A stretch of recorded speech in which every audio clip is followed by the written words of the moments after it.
আউযুবিল্লাহি মিনাশ শাইতানির রাজিম বিসমিল্লাহির রহমানির রহিম। আমরা ছোটোবেলায় আমি যেহেতু মাদ্রাসায় পড়ালেখা করেছি, আমাদের মাদ্রাসায় প্রত্যেক বছর একটি বাৎসরিক তাফসির মাহফিল হতো। আমরা তখন ছোট ছিলাম, ক্লাস 4-এ পড়তাম, 5-এ পড়তাম কিংবা 6-এ পড়তাম, এরকম সময়। হ্যাঁ, পরে অবশ্যই তাফসির মাহফিল হয়েছে, কিন্তু যখন আমরা ক্লাস 3, 4, 5, 6-এ পড়তাম, সেই স্মৃতিগুলো এখন অনেক বেশি মনে পড়ে। তো যেদিন তাফসির মাহফিল হবে, এটা বিশেষ করে সন্ধ্যার পরে শুরু হতো, এবং প্রধান বক্তা যিনি, তিনি সচরাচর এশার নামাজের পরে বক্তব্য শুরু করতেন। সেটা প্রসঙ্গ নয়, প্রসঙ্গ হলো বিকেল থেকে মাদ্রাসা চত্বরে তখন ইসলামী গান, হামদ, নাত অথবা কোরআনের বিশেষ সূরার বিভিন্ন আয়াতগুলো আমাদের বড় ভাইয়েরা সেগুলো পাঠ করতেন। তো খুব মনে পড়ে, তখন জানতাম না যে এই ইসলামী গানের গীতিকার কে কিংবা সুরকার কে। তো কবি মতিউর রহমান মল্লিকের একটি খুব চমৎকার একটা ইসলামী গানের লিরিক্স আছে। তো সেটা খুব সম্ভবত এরকম যে, সে কোন বন্ধু বলো বেশি বিশ্বস্ত, কার কাছে মন খুলে দেওয়া যায়, হওয়া যায় বেশি আশ্বস্ত, তিনি আহমদ মুহাম্মদ সাল্লাল্লাহু আলাইহি ওয়াসাল্লাম। তো এই গানের আবেদন তখন ওভাবে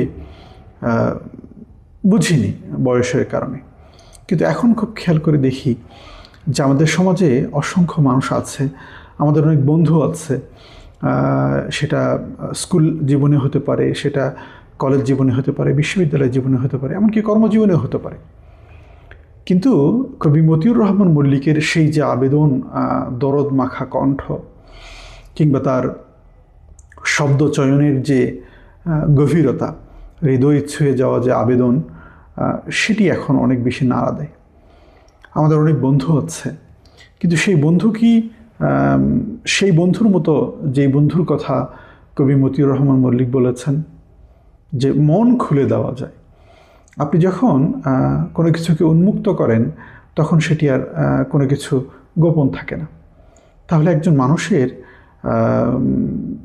কাছে আরেকজন মানুষ কতটা বিশ্বস্ত হলে তার মন খুলে দিতে পারে, এবং এই খুলে দেওয়ার মধ্যে যে পারস্পরিক আস্থা এবং নির্ভরতা আছে, এটি প্রকাশিত হয়। এখানে আরও একটি বিষয় আসে যে যে মানুষ সে অবশ্যই এই প্রয়োজনের মুখোমুখি হবে। অবশ্যই কেউ না কেউ একজন থাকতে হবে তার জন্য, যার কাছে সে মন খুলে প্রাণ খুলে কথা বলবে। কিন্তু বিপদ এবং বিপত্তিটা তখনই ঘটে যখন আমরা এই মন খুলে দেওয়া গল্প বলি, আমাদের হৃদয়ের দুঃখ কষ্টকে আমরা বিনিময় করি। কারণ আমরা এখন দেখি যে আমাদের সবচেয়ে কাছের মানুষগুলো, সবচেয়ে প্রিয় বন্ধু, প্রিয় মানুষগুলোই আমাদের কঠিন সময়ে আমাদের সঙ্গে প্রতারণা করে। সেই এক সময়ে বন্ধুত্বের কারণে মন খুলে দেওয়া গল্পগুলো তারা আমাদেরকে বিপদে ফেলানোর জন্য সেই কথাগুলোকেই তারা বাজারে ছেড়ে দেয়। তো এই কবি মতিউর রহমান মল্লিকের সেই দরদ মাখা কণ্ঠ, সে কোন বন্ধু বেশি বিশ্বস্ত, তো এই কথাটা আমার মনে পড়ল যে গত কয়েকদিন যাবৎ দেখছি আমাদের বিভাগের চেয়ারম্যান স্যার একটি হাদিস নিয়ে বেশ নাড়াচাড়া করছেন, স্যার লেখালেখি করছেন। স্যার খুব বেশি লেখালেখি করেন, খুব হাদিস এবং কোরআন নিয়ে স্যারের গবেষণার একটা উঁচু মান আছে। তো সেদিন প্রসঙ্গক্রমে স্যারকে জিজ্ঞেস করলাম, স্যার কোন বিষয়ে এটা কাজ করছেন? তো স্যার বললেন হাদিসের কথা। তো শুনে আমার খুব মনে একটা ধাক্কা লাগলো, যা আল্লাহ রসুল সাল্লাল্লাহু আলাইহি ওয়াসাল্লাম কত চমৎকার করে বলেছেন আমাদের মনের কথা, আমাদের হৃদয়ের কথা, আমাদের দেহের কথা, আমাদের একান্ত ব্যক্তি জীবনের কথা, একান্ত পারিবারিক জীবনের কথা, সামাজিক জীবনের কথা। তো সেটা নিয়ে খুব করে ভাবছিলাম যে আমাদের চারপাশে কত মানুষ আছে যারা প্রতিনিয়ত আমাদের মতোই জীবনযাপন করছে, আমাদের মতো হাসি দেয়, আমাদের মতোই তারা কান্না করে। কিন্তু যে সময় তারা হাসি দেয়, এই হাসির আড়ালেও যে তাদের মনে একটা দগদগে ঘা আছে, দুঃখ আছে, কষ্ট আছে, যেগুলোকে তারা পাশ কাটিয়ে অতিক্রম করে দেওয়ার চেষ্টা করছে, যে মুহূর্তে চমৎকার হাসি দিয়ে আমাদেরকে আকৃষ্ট করার চেষ্টা করছে, অথচ সেই মুহূর্তে সে সবচেয়ে কষ্টের অনুভূতি হৃদয়ে ধারণ করছে। এই কথাগুলো এই হাদিসে এসেছে। আল্লাহ রাসূল সাল্লাল্লাহু আলাইহি ওয়াসাল্লাম এই চমৎকার হাদিসটি আমাদের জন্য বলেছেন। এটি আবু হুরায়রা রাদিয়াল্লাহু থেকে বর্ণিত। আনা আবি হুরায়রা রাদিয়াল্লাহু তাআলা আনহু قال رسول الله صلى الله عليه وسلم মান নাফাসা আন মুমিনিন। চমৎকার শব্দ চয়ন। এখানে নাফাসা শব্দটা আসছে। তো আমরা আরবি ভাষায় যেটাকে নফস বলি, এই শব্দটা আরবি ভাষায় যেমন নফস বিশেষ্য হিসেবে ব্যবহার হয়, তেমনই এটি ক্রিয়া বা ভার্ব হিসেবেও ব্যবহার হয় এবং খুব এর একটা আধ্যাত্মিক মাত্রা আছে। নফস নিজেই যেহেতু একটা আধ্যাত্মিক মাত্রা, সুতরাং এর আরেকটা মাত্রা এখানে যোগ হয়েছে। এবং আল্লাহ রাসূল বলেছেন যে মান নাফাসা আন মুমিনিন কুরবাতাম মিন কুরাবিদ দুনিয়া নাফাসাল্লাহু আনহু কুরবাতাম মিন কুরাবিল ইয়াউমিল কিয়ামা। যে একজন মানুষ যদি একজন ব্যক্তি যদি কোনো মুমিন ব্যক্তির বিশ্বাসীর তার ভাইয়ের এই দুনিয়ার জীবনের একটি মারাত্মক সাংঘাতিক কষ্টের বিষয় সহজ করে দেয়, দূর করে দেয়, তো এই শব্দ চয়নের জায়গায় যে নাফাসা শব্দটা কেন আসলো? মানে অনেক সময় না মানুষের মানে ব্রিদিং কষ্ট হয়। আমরা যেমন জানি যে ফিজিওলজিক্যাল কারণে মানুষের শ্বাসকষ্ট হতে পারে, এখন আমরা জানি যে মানুষের মানসিক কারণেও মানুষের দম বন্ধ হওয়ার মতো অবস্থা তৈরি হয়। ইটস ওকে, এটা হতেই পারে এবং ডাক্তারের কাছে গেলে নানা ধরনের মেডিকেশন আসে। তো কুরবাতান শব্দটাও সাধারণ ব্যবহারে হয় না। এটা মানুষের কষ্ট কিংবা দুঃখ যাতনা এগুলো একমাত্রিক হইলে তার জন্য ভিন্ন শব্দ আছে। যেমন গোম্মা একটা শব্দ আছে আরবিতে, এটা সাম সর্ট অফ মানে সাইকোলজি রিলেটেড। কিন্তু যখন মানুষের কষ্টটা ফিজিওলজিক্যাল এবং সাইকোলজিক্যাল দুটো যদি ইন্টারসেক্ট করে ফেলে, দুটোর মানে কোথা থেকে শুরু হয়েছে আর কোথায় শেষ হচ্ছে, সাইকোলজি কি বডিকে ডমিনেট করছে নাকি বডি সাইকোলজিকে ডমিনেট করছে, এই ধরনের ক্রিটিক্যাল সিচুয়েশান যখন আসে তখন এই কুরবাতান শব্দটা ব্যবহার করা হয়। তো একজন মানুষ যদি এরকম দুঃখ যাতনার মধ্যে থাকে এবং সেই যাতনা যদি আরেকজন মানুষ এসে দূর করে দেয় তার কথার মধ্য দিয়ে, তাকে সাহায্য করার মধ্য দিয়ে, যে কোনোভাবে সেটা হতে পারে, তাহলে আল্লাহ তাআলা সেই ব্যক্তির কিয়ামতের দিন এরকম একটা কষ্টকর পরিস্থিতি থেকে আল্লাহ তাআলা তাকে পরিত্রাণ দেবেন। তো এর মধ্য দিয়ে আমরা দেখি যে আসলে আমাদের সোশ্যাল কাউন্সেলিংয়ের জায়গা থেকে কিংবা এডুকেশনাল ইনস্টিটিউশনের বিভিন্ন প্রেক্ষিত বিবেচনা, এগুলো আমাদের এই সার্ভিসগুলো, এই সেবাগুলো দরকার। আমরা কেয়ার গিভিং নিয়ে অনেক কথা বলি, কেয়ার গিভারদের বিষয়ে আমাদের অনেক মন্তব্য আছে, কিন্তু যে বিষয়গুলো মানুষ কখনোই প্রকাশ করতে পারে না, অথচ সেই অপ্রকাশিত জিনিসগুলো তার জীবনকে নিয়ন্ত্রণ করছে, তার দৈনন্দিন সময় নষ্ট করছে। যেমন আমরা অনেক সময় দেখি শিক্ষার্থীরা পড়ালেখায় মনোযোগী হয় না, পরীক্ষা চলে এসছে, 3 দিন পরে পরীক্ষা, কিন্তু এখনও সে বাইরে ঘোরাঘুরি করছে, টেবিলে বসলে মনে হয় একটা মানে স্ট্যাচুর মতো বসে আছে, কিন্তু তার সমগ্র চিন্তা তার টেবিলের বাইরে, অর্থাৎ বাইরের ইনফ্লুয়েন্স নিয়ে সে এখনও আছে, কিন্তু পড়ালেখার মধ্যে সে আসতে পারছে না। অনেক শিক্ষার্থী আছে যারা প্রচণ্ড কষ্টে আছে, নানা মানসিক কষ্টে তারা আছে, কোনোভাবেই পড়ালেখায় তারা মনোযোগ দিতে পারছে না। তো এই সকল জায়গায় আমাদের সাপোর্ট সেন্টার দরকার। আবু জাইদ আল বালখি বলেছেন, পরবর্তীতে এটি ইমাম মালিক বাদরি এটার আরও ব্যাখ্যা দিয়েছেন যে আমরা সাইকোলজিক্যাল ফার্স্ট এইড নিয়ে কাজ করার জন্য তিনি অনেকগুলো মেথড দিয়েছেন। যেমন আমরা বাসায় সাধারণত স্যালাইন রাখি, মানে ওর স্যালাইন রাখি, আমরা কখনো মানে প্যারাসিটামল রাখি অথবা অন্য বিষয়গুলো আমরা রাখি। উদ্দেশ্য হচ্ছে যদি কোনো ক্রিটিক্যাল সিচুয়েশান হয় যেটা আমরা মানে সাহায্য পেতে পারি, এই জন্য আমরা এরকম ফার্স্ট এইড রাখি। তো একজন মানুষের মন যে কোনো মুহূর্তে খারাপ হতে পারে, তখন সে কী করবে? তার জন্য এরকম সাইকোলজিক্যাল ফার্স্ট এইডের অনেকগুলো আমাদের ইন্টারভেনশন আছে, অনেকগুলো মেথড আছে, সেগুলো প্রয়োগ করা হয়।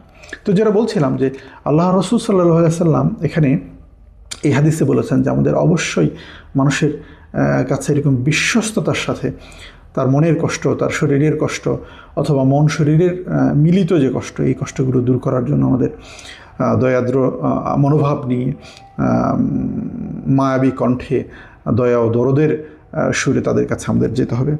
তো এর পরেই হাদিসের পরের আরেকটি অংশ আসছে, ওমান ইয়াসসারা আলা মুসিরিন ইয়াসসারা আল্লাহু আলাইহি ফিদ দুনিয়া ওয়াল আখিরা।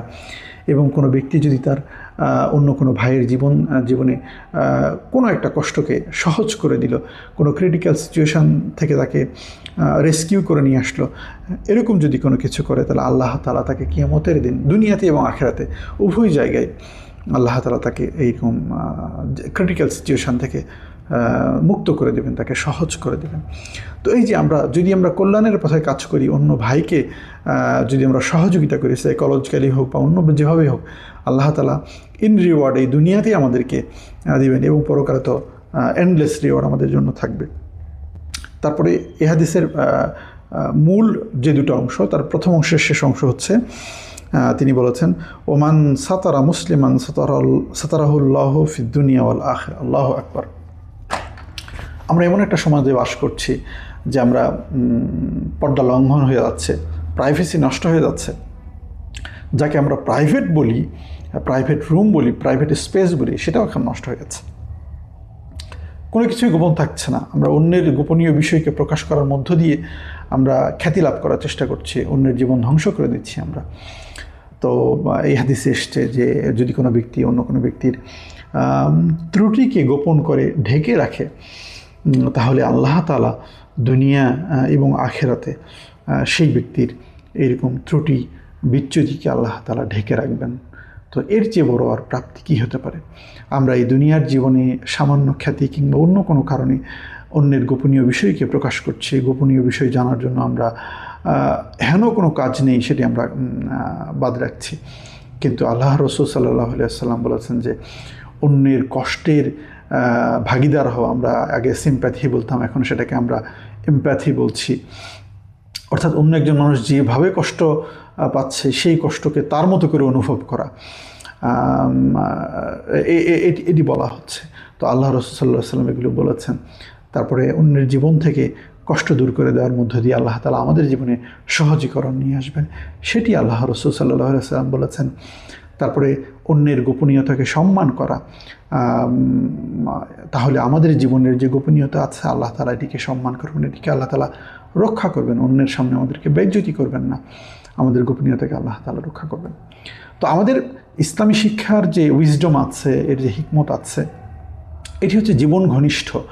আমরা ইসলামী শিক্ষাকে যদি মানুষের জীবন, ব্যক্তিগত জীবন, পারিবারিক জীবন, সামাজিক জীবন কিংবা রাষ্ট্রীয় জীবনে অ্যাপ্লিকেশনের জায়গায় যদি আমরা না নিতে পারি, তাহলে এটা কখনো আবেদন নিয়ে আসবে না। কিন্তু যখন আমরা এগুলোকে অ্যাপ্লিকেশনের জায়গায় নিব, তখন সেটা সমাজে আবেদন তৈরি করবে। যেমন আমরা এখন যে কোনো ডাক্তারের কাছে গেলে 1000 টাকা 2000 টাকা ভিজিট দিতে হয়, কিন্তু আপনি যখন একজন সাইকোলজিস্টের কাছে যাবেন, সেখানে কিন্তু আপনাকে 1500, 2000, 2500, 3000 টাকা ভিজিট দিতে হচ্ছে। আবার যখন কাউন্সেলিং সেশন শুরু হবে, সেখানে আপনাকে টাকা দিতে হবে। তো সাধারণ প্রচলিত চিকিৎসা ব্যবস্থায় যেমন মানুষ টাকা দিয়ে পরামর্শ গ্রহণ করছে, কাউন্সেলিং গ্রহণ করছে, কিন্তু আল্লাহ রসুল সাল্লাল্লাহু আলাইহি ওয়াসাল্লামের যে হাদিস, আল কোরআনের যে আমাদের বিভিন্ন সাইকোলজিক্যাল টেকনিক এবং মেথড এবং ইন্টারভেনশন আছে, এগুলোকে যদি আমরা প্রয়োগ করি, তখন মানুষ এই কোরআনের দিকে আসবে, তখন হাদিসের দিকে আসবে, ইসলামী জীবনযাপন পদ্ধতির মধ্যে আসবে। তার কারণ এর ভ্যালু অ্যাড করবে। আমরা যখন মানুষকে ফতোয়া দিই শুধু, সেটি মানুষ ক্যারি করতে পারে না, কিন্তু যখন আমরা এটাকে পুরোপুরি অ্যাপ্লিকেবল করার মতো ব্যবস্থা করব, তখন এটি মানুষের জীবনে কল্যাণ বয়ে নিয়ে আসবে, এবং মানুষ তখন ধীরে ধীরে তাদের নিজেদের প্রয়োজনের জন্য ধর্ম এবং ধর্মীয় বিধানের প্রতি সম্পৃক্ত হবে। তার কারণ মানুষ দেখতে পাবে যে ধর্ম পালনের মধ্য দিয়ে তার বডিলি ডিজিজ দূর হচ্ছে, সাইকোলজিক্যাল তার সুবিধা হচ্ছে, তার জীবনের সকল কিছুর মধ্যে ব্যালেন্স আসছে, এবং সে স্বাভাবিক জীবনযাপনের জন্য নিজেকে তৈরি করতে পারছে। ফলে আল্লাহ রসুল সাল্লাল্লাহু আলাইহি ওয়াসাল্লাম আল্লাহ তাআলার নির্দেশে আমাদের যে কমপ্লিট কোড অফ লাইফ দিয়েছেন। এটিকে উপলব্ধি করার জন্য আমাদের কোরআন এবং সুন্নাহর সাথে সবসময় থাকতে হবে। তো এই হাদিসের দ্বিতীয় অংশও আছে, গুরুত্বপূর্ণ অংশ। আমরা সুযোগ পেলে ইনশাআল্লাহ পরবর্তীতে এই বিষয়টি নিয়ে কথা বলব। তবে আমাদের কর্তব্য হচ্ছে আমাদের আশপাশেই যে মানুষগুলো আছে তাদের প্রতি সহানুভূতির দৃষ্টিতে তাকানো। কেউ যদি কষ্টে থাকে তার কষ্ট দূরীভূত করার জন্য আমাদের চেষ্টা করা উচিত। যেমন বলা হয়েছে যে এক ধরনের মানুষ আছে যারা জাকাতের টাকা পাবার উপযুক্ত, কিন্তু তারা কখনো স্পষ্ট করে বলে না। বলা হয় তারাই হচ্ছে সবচেয়ে বেশি হকদার। ঠিক তেমনি আমাদের আশেপাশে অনেক মানুষ আছে যারা প্রচণ্ড মানসিক কষ্টে আছে কিংবা অন্য যে কোনো কষ্টে আছে, কিন্তু তারা তাদের সম্মান, তাদের বিভিন্ন বিষয়ের কারণে কখনো প্রকাশ করে না। সে সকল মানুষের কাছে আমাদের পৌঁছে যেতে হবে, ফলে আমরা তাদের কল্যাণ করতে পারবো, আর তাদের কল্যাণ করার মাধ্যমে আল্লাহ তাআলা আমাদের জন্য কল্যাণ দেবেন। এটি হচ্ছে ইসলামী জীবন বিধানের একটি দুনিয়া এবং আখিরাতমুখী চিন্তাধারা। আল্লাহ তাআলা সকলকে এই তৌফিক দান করুন। আসসালামু আলাইকুম ওয়া রাহমাতুল্লাহি তাআলা ওয়া বারাকাতুহু।